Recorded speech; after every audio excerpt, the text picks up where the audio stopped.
What's up, everybody? Welcome to another episode of Yala, your thrice weekly podcast where we talk about the hottest news with a touch of what, Terrence? Good old humor, man. Good old humor, man. Good old humor. So how has life changed since Monday, Terrence? Wow, we're back to the heat again, huh? Like they weren't joking. They really weren't joking when they said like all the cold weather and rains would end by mid-March. Huh? Yeah, exactly. Yeah. Even though I know people who didn't like it, like my wife, but I fucking loved it. And yeah, now I'm back to being sweaty all the time. Yeah, it really is something quite remarkable that we live with this like perpetual state of like having this balm on our skin, right? Yeah. On your face and your skin all the time, and All the time. It really puzzles me when I see like in countries with different climates and all, they make products that they feel can last through different weather types and all, but nothing, like almost everything gets destroyed in our kind of weather, our humid, crazy, sweaty weather, whether it's your clothes or Headphones. like your phone case, headphones, yes. Our weather just doesn't allow anything to survive that long. It's crazy. Yeah, it's like, potato chips lah. You know, if you've been in a temperate climate where it's less humid, you leave potato chips out, it stays crunchier for a slightly like a longer time lah, right? But in Singapore, no, it just wilts. But at the start of the year, it really did feel like you're waking up in a different country, and I fucking love that shit. Yeah, I love that shit. But now back to perennial moistness. Perennial moistness. Yeah. Hopefully climate change. I don't know whether climate change could have any positive effects for us for the rest of our lives. I don't think so. Now short. Yeah. Maybe the weather gets cooler in Singapore or something like that. No, what are the chances? What I'm scared is if it was cooler than it is at the start of the year, is it going to be hotter than it normally is in the middle of the year? And I think we're going to find that out. So, man. Yeah, I think it's going to be hot as hell. Man. But oh well. Climate change is real, man. Climate change is real, yeah. Life still has to go on. And Parliament still needs to sit. Parliament still needs to sit. Mayors still need to get paid. Yeah, man. Yeah. Cool. Yes. Yeah. What is well, I mean, before we jump to all that, because that's kind of all related to what we're talking about as well, right? What is one thing that we wanted to plug? Yeah, the plug today is a new plug. It's to basically ask anyone who's listening to this podcast, who works at a company or who has a company that is looking for a way to reach people. Because we have been doing a lot of pre-roll ads for Folklory, and if you've listened to us for a while, you know sometimes at the start of the podcast we do a little ad for a client or a brand, and we have just opened up a bunch of slots for the coming months. And because we want to grow the podcast, we want to do more epic shit. We are looking for partners and sponsors and brands. Yeah. So and I think because it's the end of the fiscal year for a lot of companies as well. Yeah. So if there's time, if there's a budget to work with someone like Yala Butt, like on our podcast, please do reach out to us. I think for us it's a very big part of growing our team, achieving our goals for the podcast this coming year.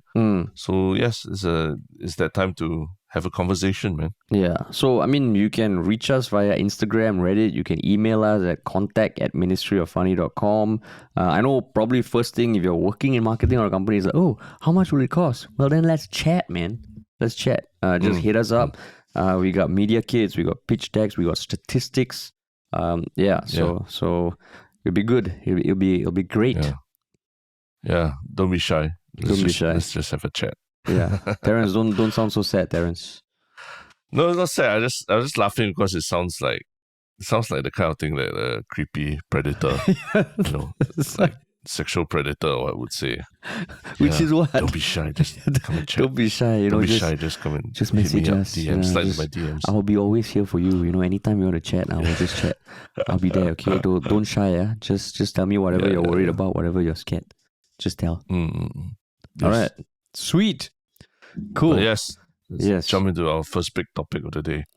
Jumping in So the Parliament did sit this past Monday and Tuesday, and I believe they might be sitting today as well. Yes, today they are sitting as well. So it's the 14th Parliament of Singapore, and a whole bunch of things were spoken about lah.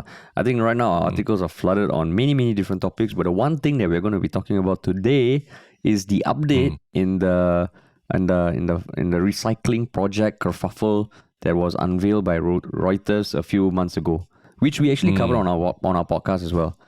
And I mean, the minister in charge of the respective ministry gave a statement. There were some questions fielded in Parliament. There was the topic of greenwashing, and we're gonna go deep into that, man. Yes. Yeah. Cool. So maybe just for context of what actually happened. Basically, there was this whole partnership between SportsSG and BT Sports and a few other agencies contracted through BT Sports to collect shoes from Singapore at multiple shoe collection boxes around Singapore. Hey, don't forget Dow Chemical. Dow Chemical. Dow Chemical, correct. So there was this huge project that was announced. There was a lot of press given to it, a lot of government statements, and the whole goal was to collect shoes and recycle them into infrastructure that will be built by Sports Singapore, which includes running tracks. The running tracks, right? Yeah, they would grind up the shoes and then recycle the material and use it as the material for running tracks. Yeah, and I mean it was going to be done at Singapore's first grinding facility. You know, it sounds like we've always had grinding facilities, just they're called by a different name. If you get that, called? I mean, Zoom. Oh yeah. No, I was gonna make that joke also, but you called it a grinding facility. Yeah, so it's you a grinding facility. It was back in the day when there wasn't before the Me Too movement. I suppose it was. I mean, okay, I haven't stepped in a club for damn long. I assume they're still grinding, but of course it's a grinding facility. It facilitates grinding. Well, maybe that's when you say grinding, that's like a very old millennial parlance for kind of dance, right? Like maybe people today don't even know what you're talking about. That's why the joke flies over their head. Mutual gyration, is it? Yeah. So you're talking about a man and a woman dancing together in close proximity. Or a woman and a woman, or a man and a man. Oh, man, yeah, anyone. But usually it's like a spooning kind of position while standing, right? Yeah. And then when the two bodies rub against each other, it's called grinding. Grinding. So I think the 2000s, it was a very big deal in clubs or parties and all that. No, not a big deal. It's just the kind of thing that people did in clubs and parties. That's why Harish is making this joke. Yeah. This is the Predator episodes, yeah. Yeah. But yes, the grinding facility, a facade of the years of yesteryear. Yes. So it was supposed to be ground at this facility, recycled, but a Reuters investigation where they planted tracking tags into 11 pairs of shoes deposited at various points around Singapore, they found that it was not recycled, and with a lot of them ending up at second-hand shops in as far away as Indonesia. So they uncovered that there was a subcontractor of Alba WH, which was responsible for collecting and aggregating the shoes, that didn't separate the shoes that were meant to be recycled from the shoes that they were collecting to be resold. And it all got lumped together. And the video from Reuters, it is quite, quite damning. And we covered it. And then, there were 5 questions posed by MPs before the parliament about this topic in particular. Yeah. Yes. So I mean So what was the update that ultimately came out in Parliament yesterday? Yeah, so Edwin Tong, who's the Minister for Culture, Community and Youth, who I guess was the person who fielded this question. He said there were lapses, and that the process chain for recycling donated sports shoes has been tightened, and that there will be extra measures that will be taken. Hopefully, they won't be as burdensome to the process as they need to be, and that it would not deter people from participating in such schemes. And then there were a bunch of questions that happened after that. But those were the Yeah, main things. yeah. That there was a fuck up, and they are tightening the measures to prevent future fuck ups. But I mean, ultimately, without going to all the details about who the vendors and which process it fucked up and everything, what do you think on the surface of that explanation? I mean, it sounds like a textbook explanation that okay, there were one of the things that happened with one of the subcontractors. The contract was terminated. That we will do better and we will have multiple learning points. I think that was the phrase, right? Multiple learning points. So on one hand, part of me is like, okay, like can the authority, like Sports Singapore, DAO, they apologize. He said they messed up. There are learning points. But then on the other hand, I don't know, like what else can there be? That was for me. Like for you? Yeah, I just felt like it seemed a little too convenient to just blame a subcontractor for the issue.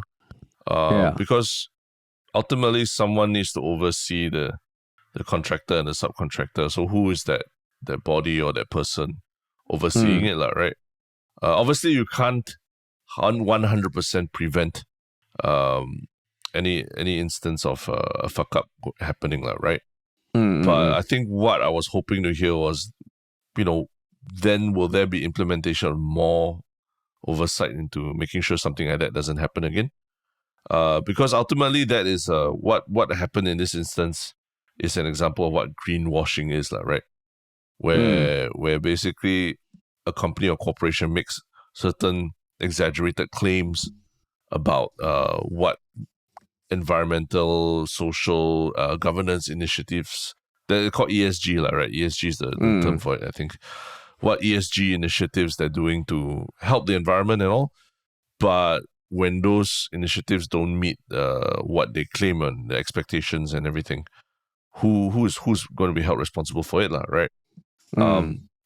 Because I think on a related note as well, in the same sitting, Minister of State Edwin Tong, who's been on this podcast before, he did say that any customers who encounter greenwashing claims, right, can report this to the Consumer Association of Singapore, right. So again, the whole thing, the onus seems to fall on the consumer to catch or call out these instances of greenwashing, right. Whereas it seems like there isn't any. There should be a tightening of the oversight, whether it's by authorities or from the corporations who make these claims of environmental sustainability and all that, to instill stricter measures, stricter regulation and oversight of what all these processes are.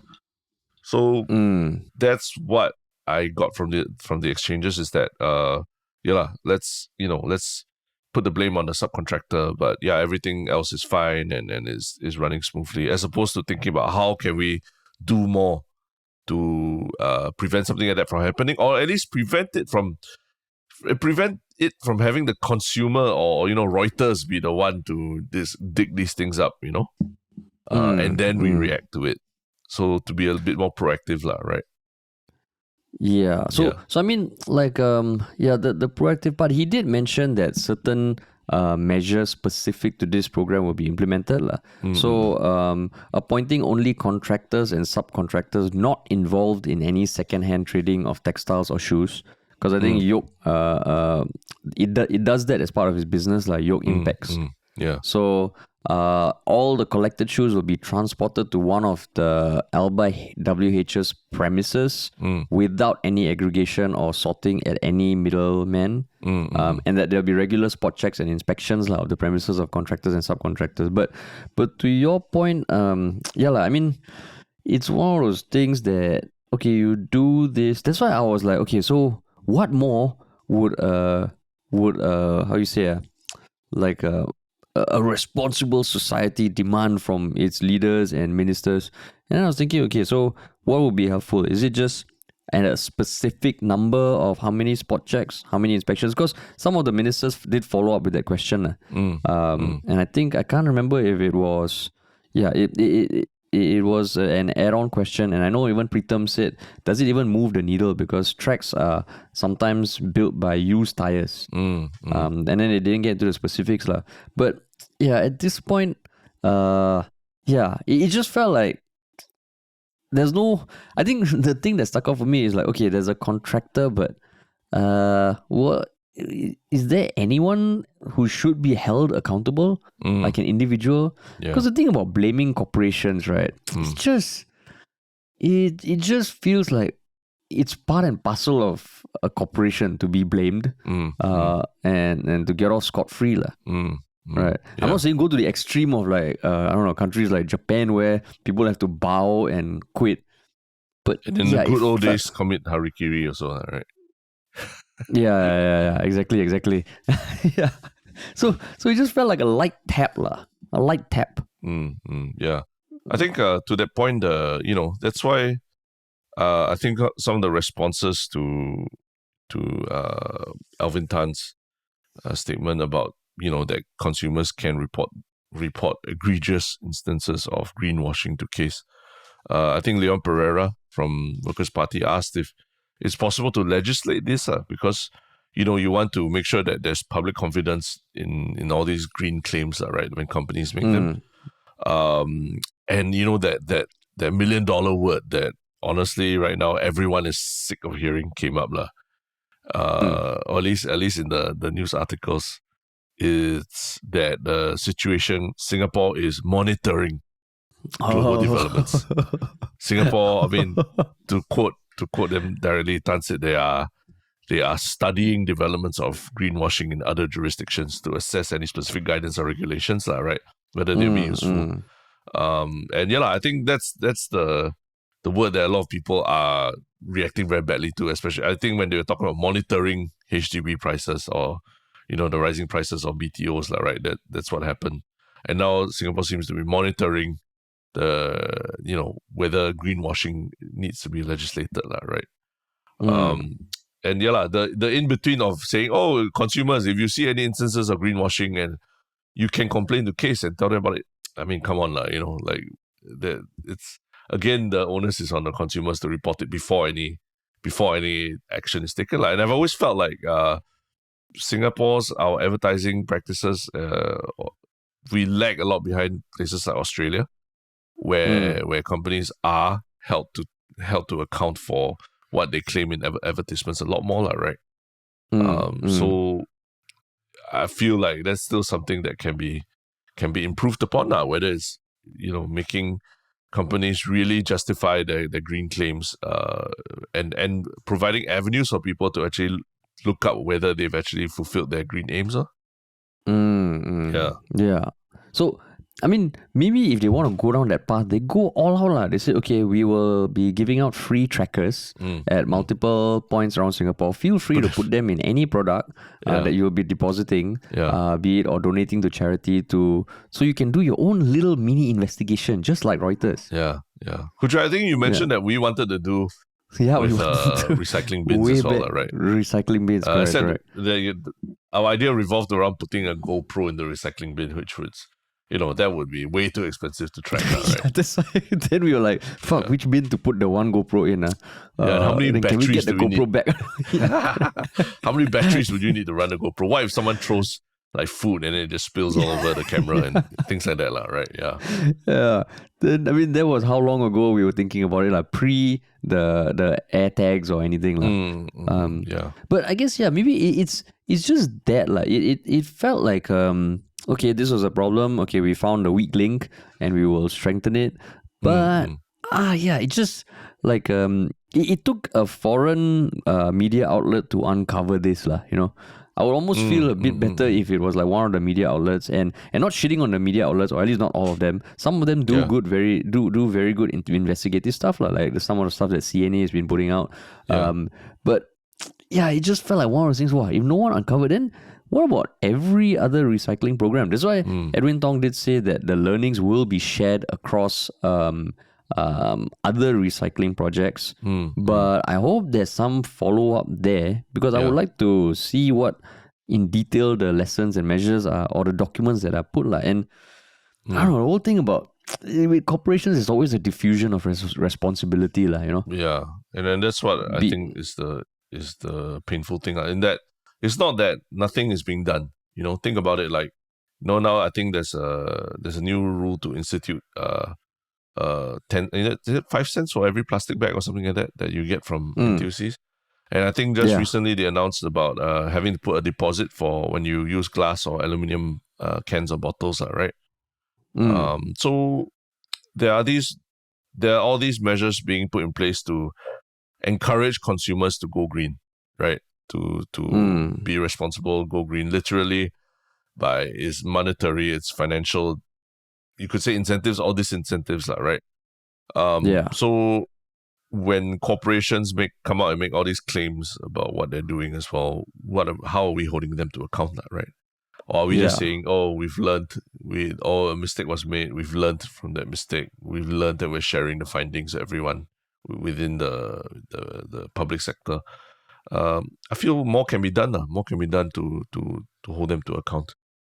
Yeah, because not forgetting that, like even BT Asia, right? I think SportsSG did co-fund the building of the facility. And with all the press that was given through this to elevate those companies, this one thing it's easily brushed off, right? But these companies already enjoyed a lot of media attention when it came out. Yeah. A lot of green points, Like, I've seen like how people evaluate marketing campaigns. This earned $200,000 of press. I'm like, how the fuck you calculate that? It's just the number of eyeballs you assign a value. So, okay, if this all cost is being put there, then it just feels, it can't just be, okay, that weak link is it's a bigger issue, the whole thing. And I don't know, maybe like if you watch the video, right, when one of the MPs fielded a follow-up question, I'll find who, but he asked those two questions, and Tan Chuan Jin, who's the Speaker of the House,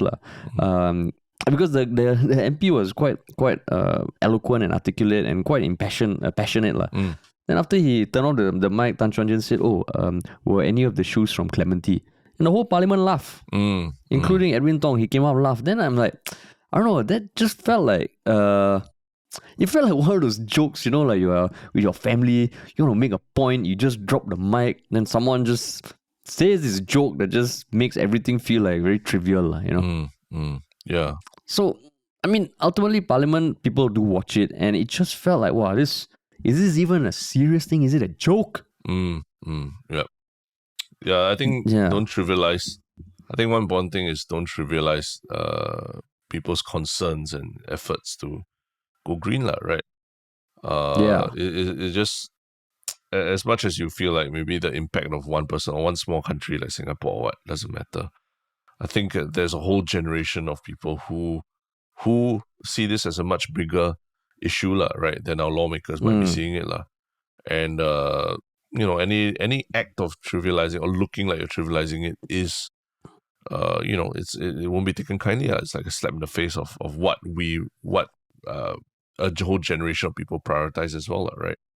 Yeah, exactly. Like I remember how taken aback you were when you discovered that our office building and all that didn't have a real recycling facility, right? Yeah. Not like we had a bin, but eventually over time we were slowly told that this cannot go to bin, that cannot go to bin, this can't be recycled, that won't be recycled, and all that kind of thing. And eventually the bin disappeared, right?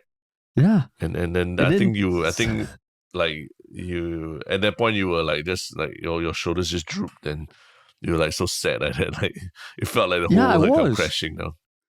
Yeah, and how we went about it was that we would like gather all our recyclable stuff and drive out to another blue bin. Which kind of defeats the purpose of trying to be eco-friendly. But I guess it's still that's literally what we were doing. Just maybe it's the cognitive dissonance or what, right? We didn't want to just give up on like our plans to recycle just like that, right?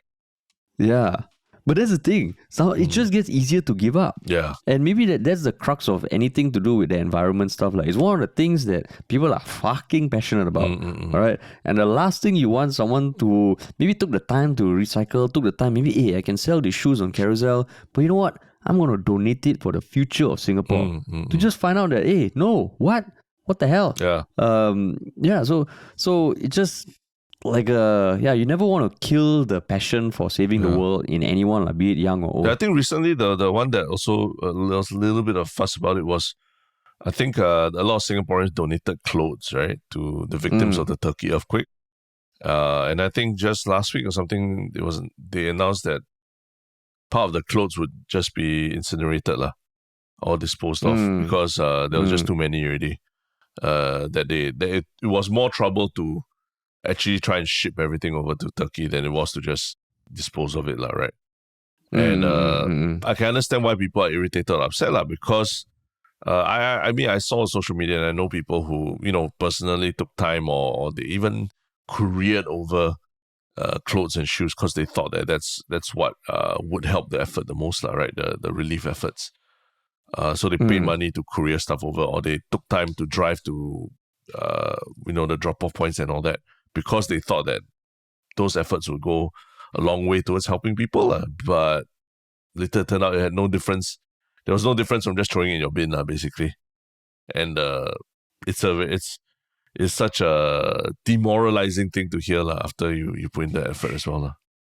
Yeah, that's why. So I mean, I hope this doesn't end there.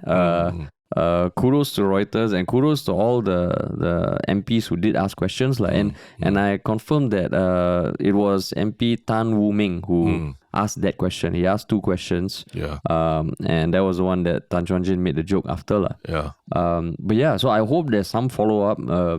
If you're listening, don't forget this. Hopefully, if it shouldn't just die a slow death. And I'm curious to see what are the measures that come out. Yeah. And to your point earlier, I think that don't discount how important a press release is to a corporation or a statutory board or something like that, right? I think literally getting press is some people's KPIs, right? And those people or the corporations or what have profited off that press release or that achieving that KPI of that press release. So somebody somewhere is benefiting from making a big hoo-ha, a big press release, then after that not following up on the promises made, right? Yeah, and exactly. I think it's important to keep people honest, Yeah. Yeah, that's like saying, hey, okay, all Yalabat listeners, Terrence and I are going to fly to the moon in 4 months. Yeah. Right. Yeah. And we get issue press release, a lot of articles, right? Blah blah blah. And then after that we're like, hey, fuck, sorry we can't because the rocket doesn't work. Yeah. Yeah. Right. So some people might find out, but so many people would have heard, hey, got these 2 interracial podcasters from Singapore flying to Mars, no? How cool is that? And doing a podcast from Mars, man. Yeah, and doing a podcast from Mars, no? The first podcast will ever be streamed from Mars. We'll only hear it 7 months later. Yeah. But they will be doing it. It's misleading. The more I talk, misleading to say the least, right? Yeah. Yeah. So I felt the more we talk about this topic, the more annoyed I'm getting. Which I didn't think. I didn't start off being annoyed about this. Yeah. Initially, I think you were like, oh, why are we talking about this? But I felt the more I read as well, the more I was like, a lot of the answers very very cop-out kind of answers, right? Yeah, it's like textbook answers.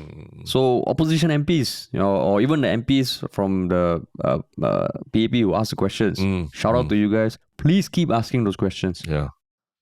But yeah, sweet. We spoke about greenwashing. The other topic is also about something green. It's and I don't necessarily mean talking about green in the sense of money, right? But it is green in terms of the celebration. I think we're talking about the Geylang Serai, what do they call it? Bazaar. The bazaar, right? Yeah, the bazaar. Bazaar, yeah. Yeah, the Geylang Serai. But I was asking, was it a Ramadan bazaar or what? No, I think it's in the. I think it's in the anticipation of the upcoming Hari Raya. Okay, but it's taking place during the month of Ramadan, right? Yeah. Which is where you brought up the green, because that's the color associated. And green is also the color of money. I mean, or at least yeah. And that's what's. But is it the color of money in Singapore, dude?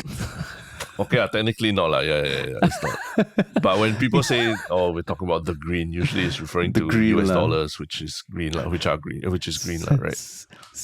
Singapore $5 is green. Yeah. So it still can work. It still can work. Yeah. Yeah, but you're only talking about $5 bills. Yeah. Because I think you talk about, usually people think of a lot of money, they think in $50 notes, right? So it'd be blue. Blue would be more appropriate for Singapore. Blue, correct. Yeah. Gotta get the blue, man. Gotta get the blue. That sounds a very different thing. You say, hey, you got blue. Yeah, I got blue. Hey, bro, you got blue or not? I got blue. Show me the blue. Yeah. Show me the blue. The ocean over there, the sea over there. You go and swim. But no, anyway, the point is, the Geylang Serai Bazaar has been ruffling quite a number of feathers, right? And why is that? Because it is the longest running bazaar ever. It's going to be 36 days long. I think it's the first full one since COVID. And there are up to 900 stalls available for rent. And normally, I think from previous years, just like anecdotally, I've seen videos, it's always packed as shit, right? But this year, about 200 units out of the 900 have still not been taken up. And the bazaar started on March 17th, so it's really ongoing. And what some vendors have said is that it's the high cost that have turned them away. Yeah. So I mean, like, what made you want to talk about this? I think the fact that the rental, I mean, anecdotally from, I think, one of the Vadai stores, right? Anecdotally, his rental went up from $10,000 a few years ago to $18,000 per month for this bazaar, right? And obviously, there will be a rise in the cost of what they sell as well. But a lot of them are saying that they're hoping they can turn a profit. They're not even sure if they can turn a profit yet, right? There's still a chance that they might not turn a profit. So there's a very big hoo-ha. People are saying, oh, there's no more kampong spirit in Singapore. It's all about the money. And then on the flip side, people are saying, but that's what capitalism is, right? Demand and supply. If they are, if they go in with the eyes open, they know how much it costs. If they still want to do it, then it's on them, right?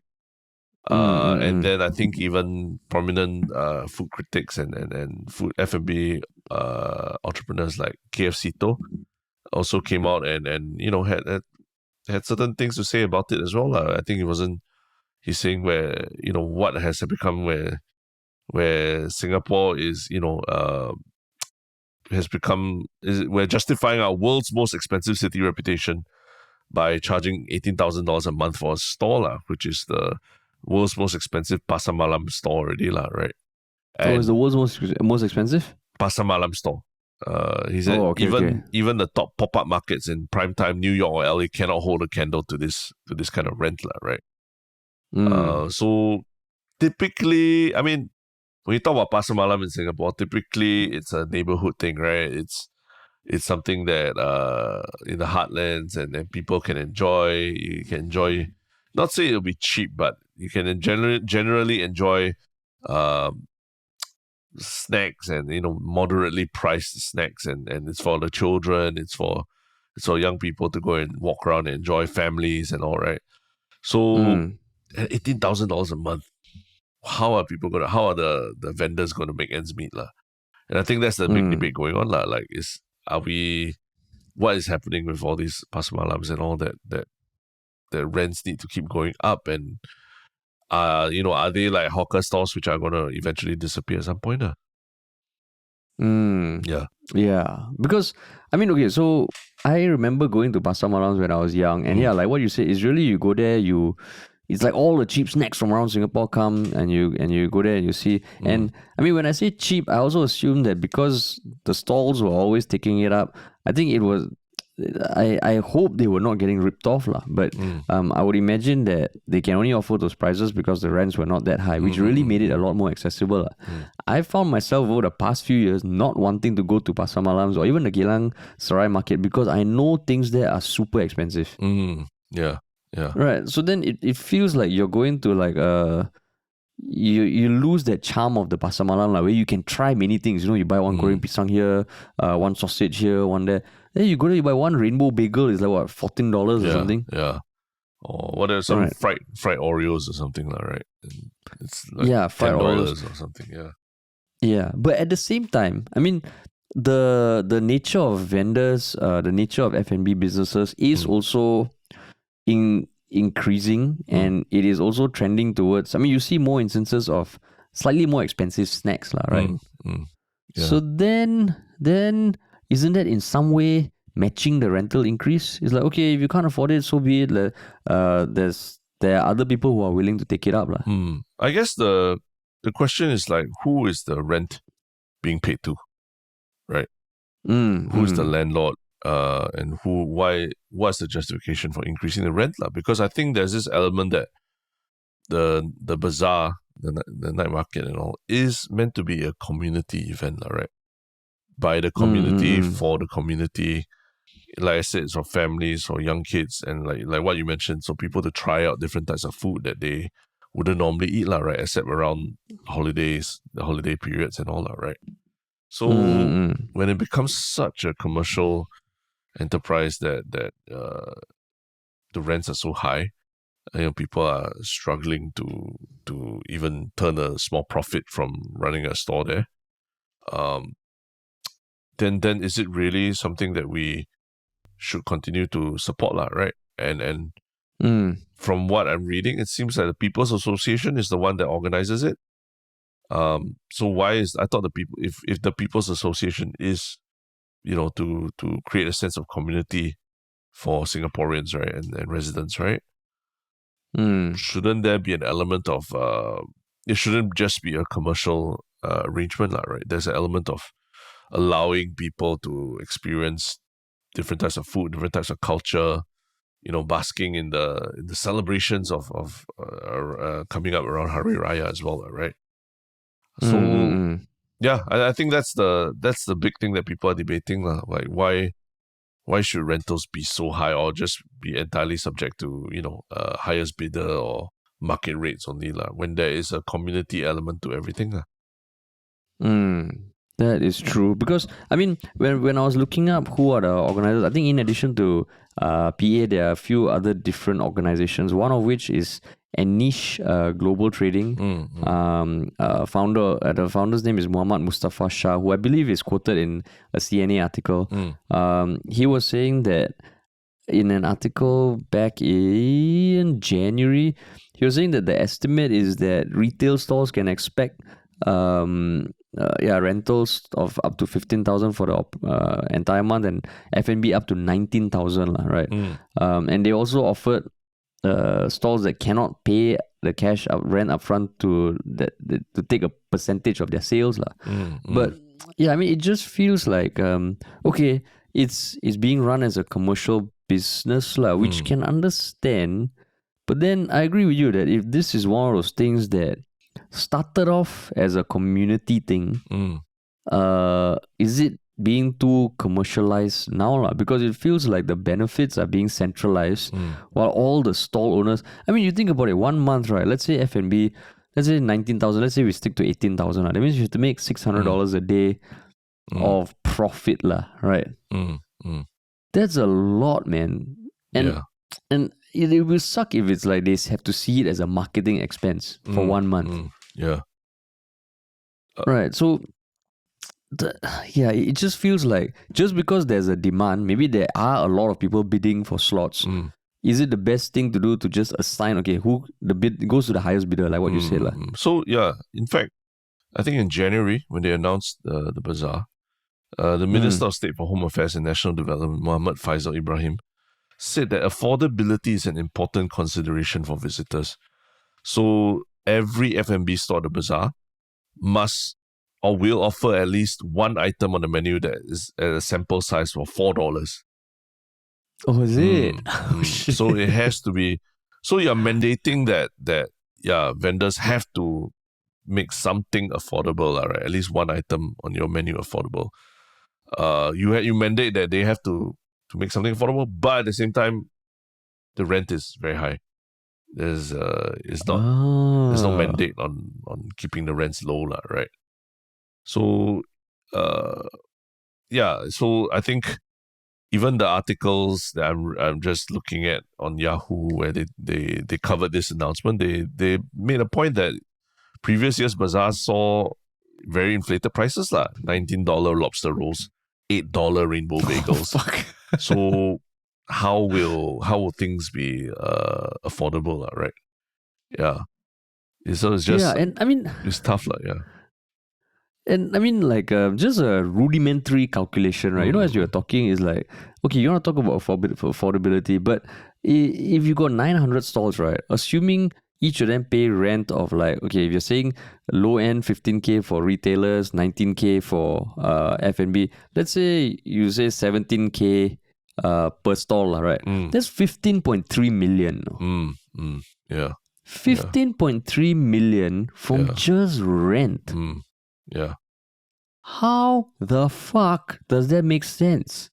Makes sense in what sense? Like, it's so much, like, for the organizers, right? 15.3 million. I don't know, man. Like, where is this going to? Like 15.3 million. Let me double check my calculation. 900 times 17,000, 15.3 million. I don't know. Does it really take that much to organize a pasar malam? I don't know. That's the My thing, God. right? Like there's no breakdown of who is getting what from this rental. The other things that I'm also seeing on social media are that some store owners are literally putting up WhatsApp messages that they're getting from organizers, chasing them for payment, chasing them for partial payments or the first payments or something like that, and getting threats that if they're not paid, they will cut the electricity and water supply to the stores. Wow. So all this is it's what I see on social media. Hasn't been verified. I'm not 100% sure if it came from the organizers or anything like that.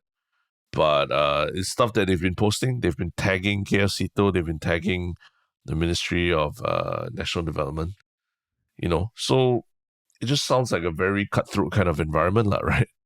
Where's the, I mean, like, call me naive, but where's that kampong spirit in this entire thing, right? And like you, I've also, in previous years I've gone and I've just been shocked by how expensive things are, and then you're dealing with very big crowds, and it's very difficult to I mean, not difficult, but it can be quite cumbersome to get there as well, right? To find, let's say if you drive there, you're trying to find parking and things like that, right? So to make it worth it, like as a consumer, even I'm even more turned off by the fact that it seems like the vendors are just so also being squeezed, right? And should I support an event like that as well? Yeah. Yeah. Wow, this is another topic that I started off. I'm like, okay, things are getting expensive, but just even the pure numbers. In the CNA article, the organizer himself says that the cost of setting up the bazaar came up to nearly 2.5 million this year. So when I read it, I was like, oh, okay, that's a lot lah. But then you just do the calculation. Okay, you're getting 15.3 million from revenue, of rental revenue. The cost is 2.5 million. What the hell is everything else going to? Okay, I can understand electricity, I don't know, marketing and all, but holy shit, man. Yeah. I'm also seeing online on Reddit and all, people are saying this is ridiculous. Like, can we have a breakdown? Can this be brought up in Parliament and stuff like that? But yeah, I don't know, man, because yeah. But I mean, I guess somewhat tangentially related as well. I think over the weekend, you and I both separately, went to we won't say what exactly but we went to a very atas flea market right, that was in town. Yeah, correct. Right? And I think you and I had very, very different experiences of the whole thing where I think correct. I think I was like the Debbie Downer, and even my wife would say that she said, "Oh, it's horrible going to the experience with you," because because I for context, I think it's a very atas flea market that's in town, and it's not just it's not something that's just you walk in for free and everything's expensive. You literally have to pay an entrance fee as someone who's going there to spend money. You have to pay $5 to go to this atas flea market, and the thing is that getting to the atas flea market, it's in a location where it's not easy to access via public transport, right? So Yeah, you have to walk a bit, You lah. have to walk quite okay, yeah, you have to walk a bit. I know I sound like a first world problems, but it's on a hot day. That's we why just I'm talked about Singapore is very hot. So you want to go there and you want to just like relax and all. It's aircon environment, but to get there you kind of have to walk. If not, then you have to queue up for a free shuttle bus that they have, lah, right? Which is all. So yeah, lah. So that's why you have to pay $5 to go, lah. But I think fundamentally, some people did say to me like, it did not make sense to them that they had to pay so that they can go to a place and pay more money to buy expensive things, lah. So philosophically they couldn't get around that and they refused to go, lah. But for you felt it was okay, lah. Why? Why do you feel it's okay? Because I mean, I had no intention of going, right? Then over the weekend, my wife was like, "Oh, want to go for this?" Then I was like, "Yeah, but I already planned to do some work, Then she said something about being spontaneous, and I was like, "Okay, I do want to be more spontaneous. Okay, so fine, I'll go." But so I went as a Debbie Downer, but I came out as the I don't know what the opposite of a Debbie Downer is. I was like, "Hey, that was a cool experience. Thank you, wife, for opening my eyes to spontaneity and the benefits of it." Then I remember on Monday before the podcast, I was like, "Hey, Terrence, I also went," and I remember you're like, sick of it, hated it. I was like, what? So the context is you have also been for the past 3 years. I've been a few times, yes. I have been there a few times. Yeah, I've been for the past 3 years. This was my first time. And yeah, like it's a atas flea market. So it also sells like atas stuff, like, cold press ginger from the Peruvian forest or some stuff like that. So I enjoyed it because, and philosophically, I also have no issues paying because it's $5. You go there. It's a flea market, yes, but it's aircon and it's an enjoyable walk around. I enjoyed walking around. But the biggest thing for me is that it's almost like a new thing where you are told the entrance fee is $5. Okay, you take it or leave it. I think there are other places also where to do expensive shit you still have to pay. So that's why I was surprised by your reaction. But it's very different from the Geylang Serai market or pasar malam for me. So for you, artisanal cheese candles for $50. Okay, no problem. I'm more person selling to you. No problem. Good. Dude, what Geylang is Geylang Serai Night Bazaar, like 10 cents more for the van. I cannot take it. I cannot believe it. I don't want to support. Is that what you're saying? Oh, nice attempt at using vade basket. No, so the first of all, what is the artisanal cheese candle? Is that what it's called? No, I mean there were literally like very expensive candles. Artisanal cheese and artisanal candles. Like I remember looking at one candle. I'm saying like there are candles that have different like flavors and all, right? Like so it's a cheese flavor. I don't know if I'm just saying I'm just simulating. Which I wouldn't be too surprised if there really was such a thing. Yeah, that's true. That's true. No, I remember seeing a candle where I was like, hey, shit, that's a nice candle. I looked at the price. I'm like, okay, moving on. Yeah. But then, so the thing is, right, you still don't have to buy it, right? It's still in your choice. And you go in. I already went in knowing that I'm not going to see like a Ramly burger or something. I'm going to see something with like organic chicken who've had their feathers massaged for the first 2 years of their life and then bathed in like some organic soap for the next 2 years. So I already went in knowing that. Whereas the Geylang Serai, the Pasar Malam, maybe it's the nostalgia thing. Like this was something that was almost like the public, it's ours. It's our community. And then now it's being like co-opted, commercialized. Yeah. And even then, right, it's the store owners who seem like they're getting squeezed. I honestly don't know what the economics are of having a stall at Geylang Serai. I know the Vade stall that you mentioned, he actually has 5 stalls at Geylang Serai. So maybe he's like Vade to the max. This is Vade Central, bro. Vade Monopoly. Yeah. So, I don't know. So, for me, it's still different. But for you, philosophically, you still can't stand those kind of atas flea markets. No. But like you said, I think they invented this atas flea market, right? They found a location. They curate the vendors. They create the environment. And it's up to them how they want to do it, whether they want to charge money for it. I think nobody can fault them. And if people are still going, then good for them, right?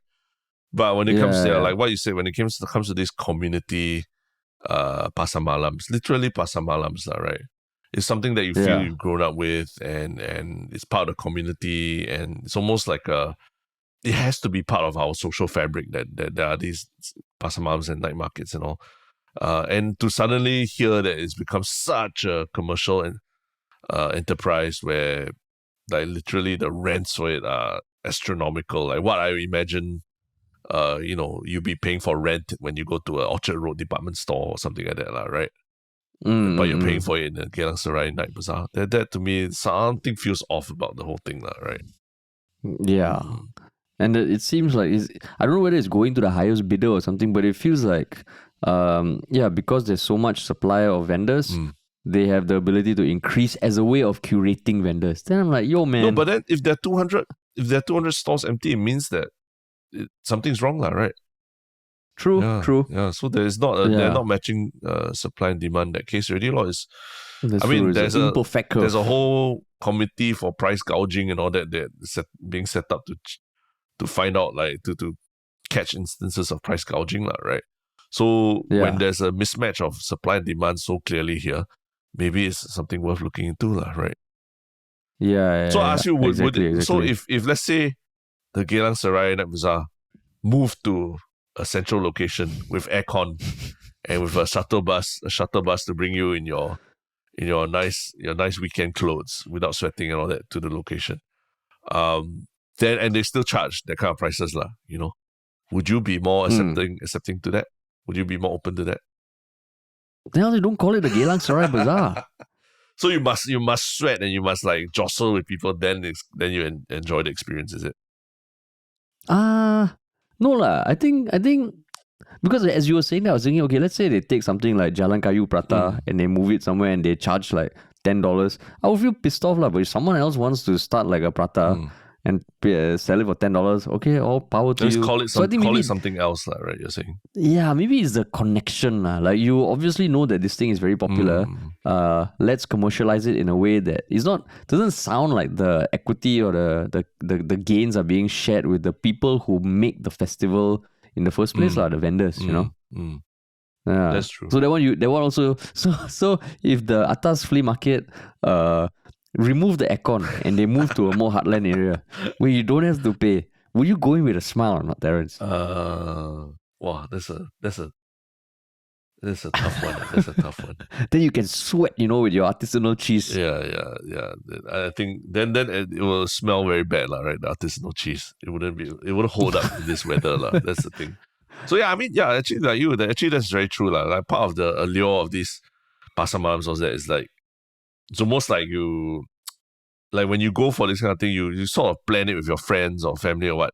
It almost feels like a army mission like that, You know that you go, you're going to sweat a lot. So bring your water bottle, bring your fan or whatever you need to survive.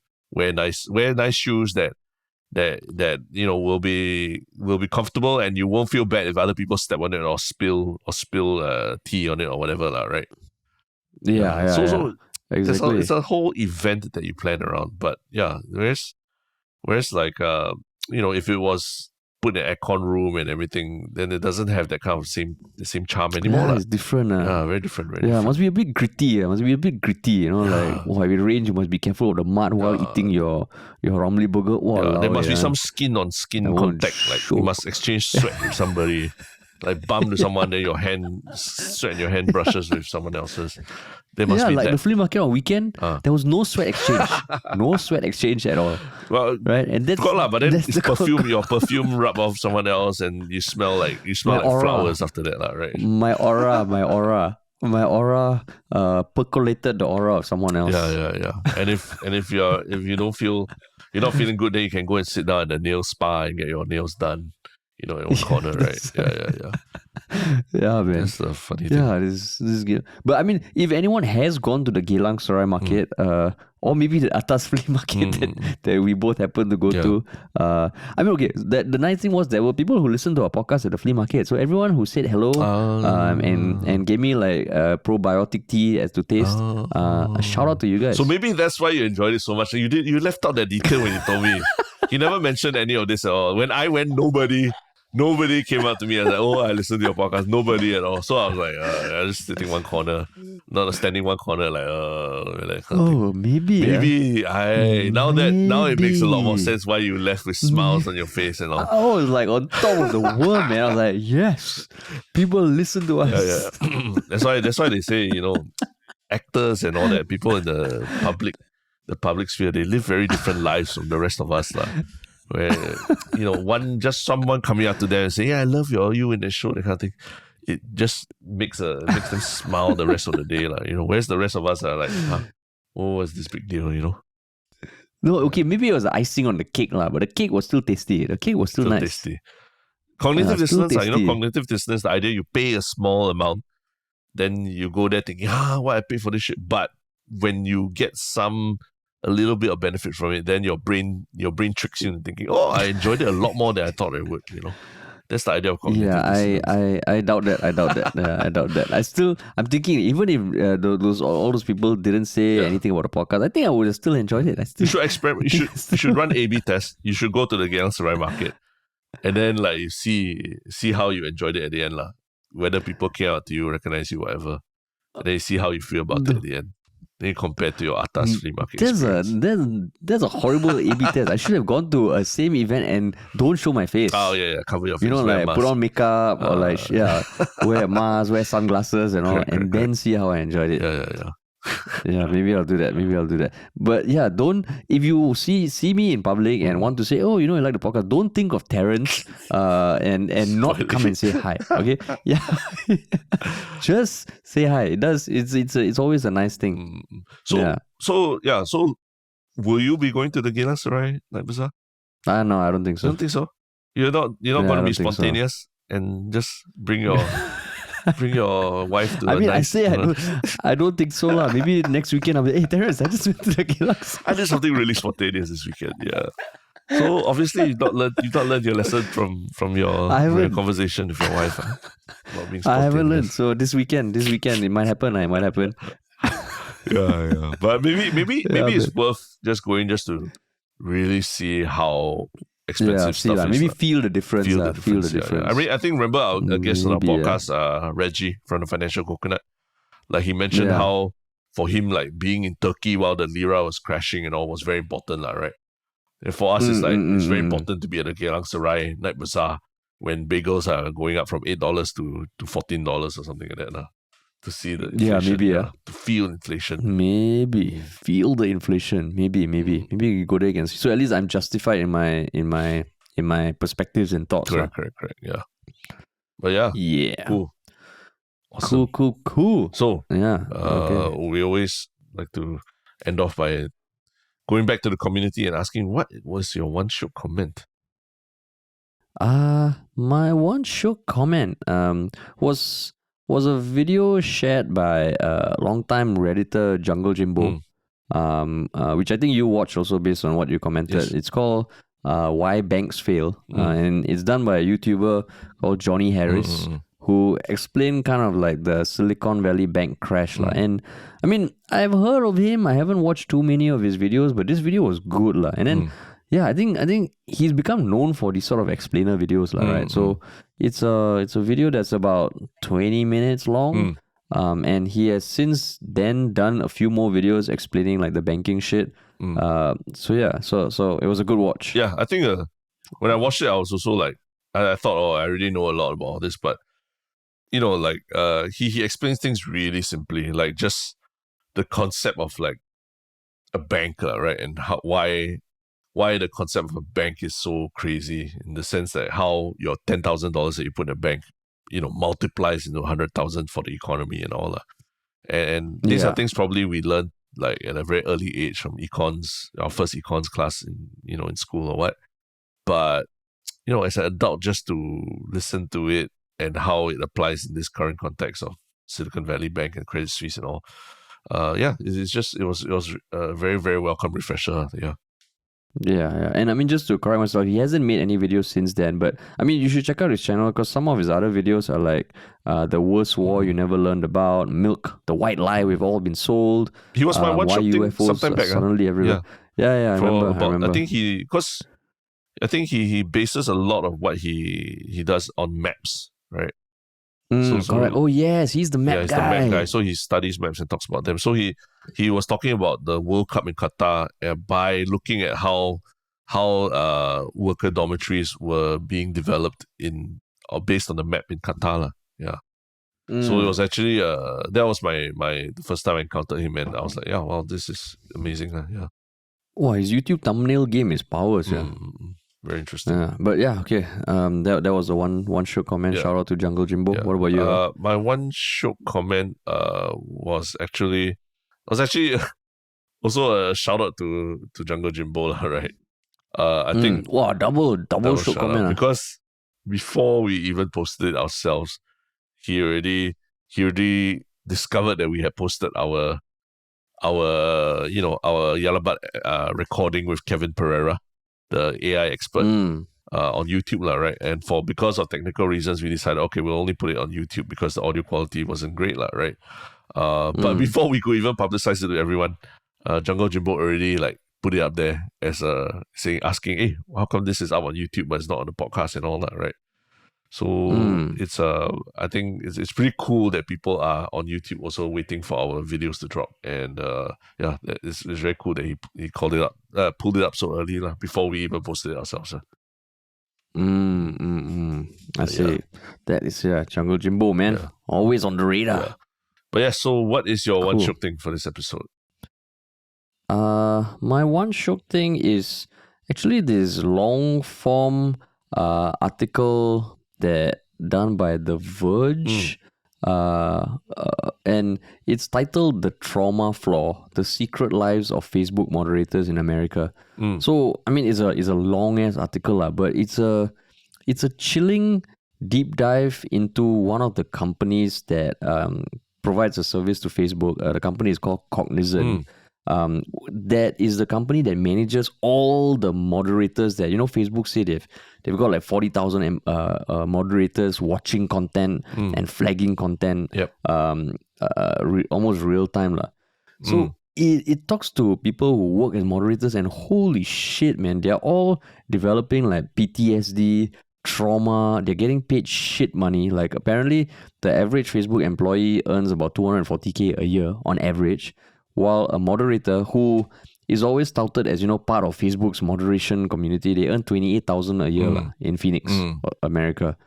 And some of the things, like it starts off with an account of one of the moderator who says one of the training sessions is that each one will take a turn to play a video that they are assigned and to talk about why it fails the Facebook policy. And the first one she plays is someone getting stabbed alive. Oh, jeez.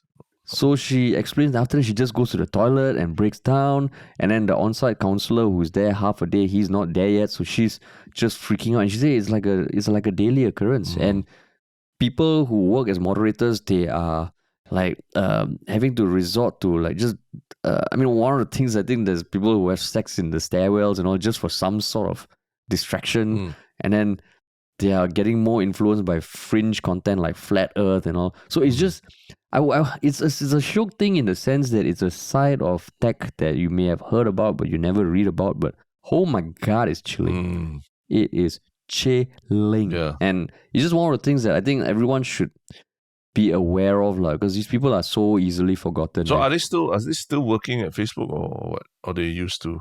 No, they still have a deal. Oh, okay. Cognizant is still a vendor for Facebook. I think there's a very high turnaround rate, and all the employees need to sign NDAs. Got it. So everyone's talking under anonymity. Because it's like, Facebook, I mean, Facebook had very big layoffs recently, right? Like almost a total of 25% of their workforce they're laying off. So I don't know, man. Are these people the ones being facing the axe now that Facebook is cutting costs? Yeah, I don't know, man. I don't know. It's just like just skim through it. Like it's just chilling. Yeah. But yeah, okay. I hope your Shiok thing is more organically Shiok. Yes and no.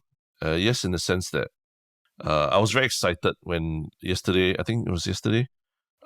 Piers Morgan dropped a new interview that he did on his show, Piers Morgan Uncensored. And it's with the author of the book, The God Delusion, Richard Dawkins.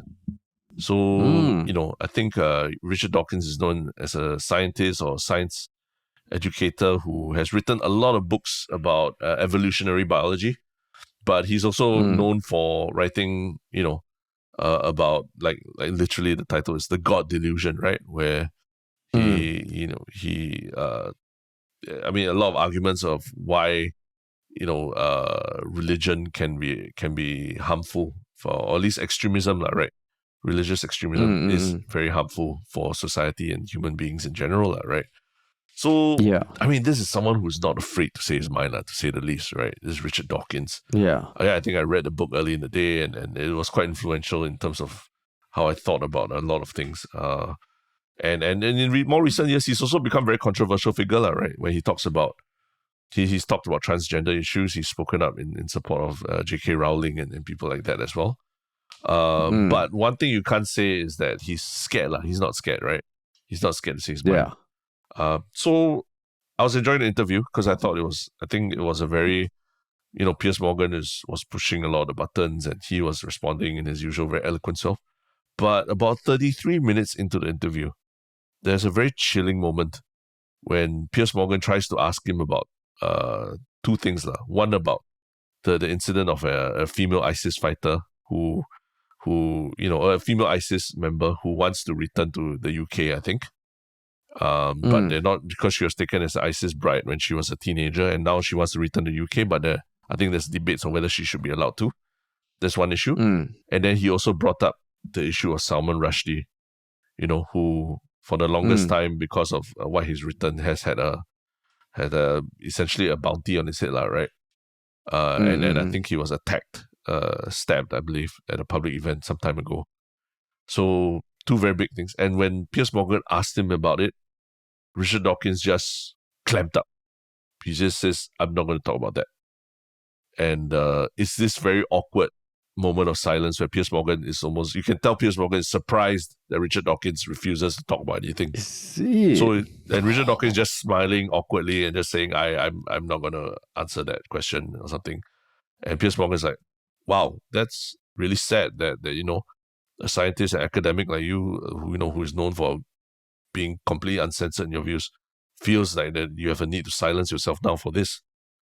And all Richard Dawkins can say is just like, I probably should have told you this before we started this interview, Really? And then Piers Morgan, okay, fine. And then he carries on the interview. But it's just very chilling when you see that, someone, an 82-year-old scientist and everything, literally has to hold himself back, to censor himself because he's afraid of the repercussions of the stuff he says. And the rest of the interview carries on as per normal. It's very interesting. He's very eloquent and all. But I think that part really stood out to me and I had to rewatch it because I couldn't believe what I was seeing, where literally, Richard Dawkins refused to answer certain questions because he's probably afraid for his life. Oh, shit. Yeah. Wow. So do check it out. But not many people are writing about it, because there's no articles or anything yet, or at least I couldn't find. It's not a...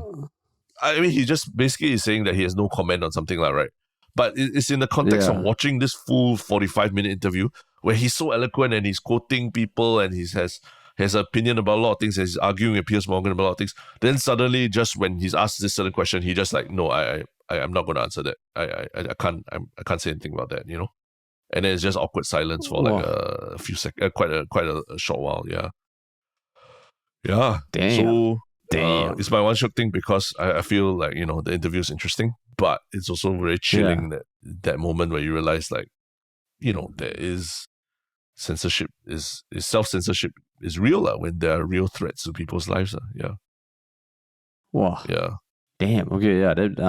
It's like 46 minutes, right? The whole video. Yeah. You watched it? Yeah, I watched the whole thing. But if you really just want to jump to that moment, it's at about 33 minutes in. Yeah. Okay. Wow. Power. Okay, man. Yeah. Cool. All right. Thanks for listening, everyone. And as always, if you have any thoughts or comments, please hit us up. Yep. So just let's chat. Peace.